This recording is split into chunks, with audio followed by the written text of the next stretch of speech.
Here's what happened this week around the world. A Turkish televangelist cult leader has been sentenced to 8,658 years in prison.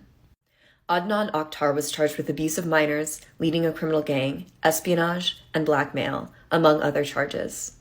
The 66-year-old surrounded himself with women he called kittens and preached creationism and conservative values on his television program. A Dutch court found 3 men guilty of murdering 289 people for shooting down flight MH17.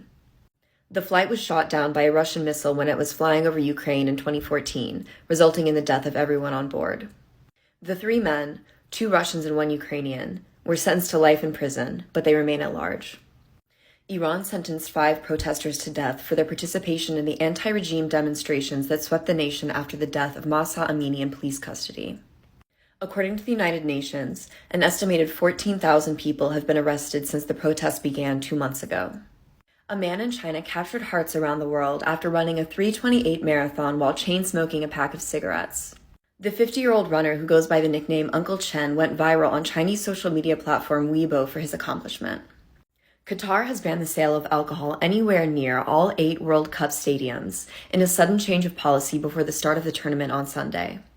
The sale of alcohol is strictly regulated in Qatar, but authorities had previously agreed to allow beer to be sold in designated fan zones outside stadiums before kickoff. Qatar has always been a controversial choice as World Cup host, the first country in the Arab world to host the tournament, the smallest country ever to do so, and the first World Cup to be played in winter due to extreme summer heat.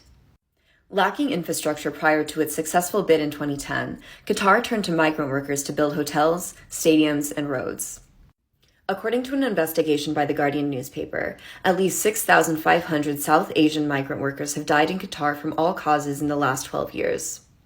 Qatar says only 3 people have died as a result of work on the World Cup construction site, and there have been 37 non-work-related deaths.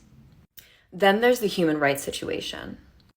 Homosexuality is illegal in Qatar, male guardianship rules are imposed, and all forms of sex outside marriage are criminalized. It's also illegal to criticize the country's ruling family.